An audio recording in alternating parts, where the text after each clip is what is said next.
Bismillahirrahmanirrahim. Surah An-Nisa, Ayat number 7. Translation English and Urdu. For man is a share of what the parents and close relatives leave, and for woman is a share of what the parents and close relatives leave, be it little or much, an obligatory share. मर्दों के लिए उस माल में हिस्सा है जो माँ बाप और रिश्तेदारों ने छोड़ा हो, और औरतों के लिए भी उस माल में हिस्सा है जो माँ बाप और रिश्तेदारों ने छोड़ा हो, ख्वाह थोड़ा हो या बहुत, और ये हिस्सा अल्लाह की तरफ से मुकर्रर है। इस आयत में वाज़ेह तौर पर 5 कानूनी हुक्म दिए गए हैं। एक ये कि मिरास सिर्फ मर्दों ही का हिस्सा नहीं है बल्कि औरतें भी उसकी हकदार हैं।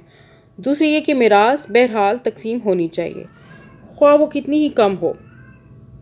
हत्ता कि अगर मरने वाले ने 1 गज़ कपड़ा छोड़ा है और 10 वारिस हैं तो उसे भी 10 हिस्सों में तकसीम होना चाहिए। ये और बात है कि एक वारिस दूसरे वारिसों से उनका हिस्सा ख़रीद ले।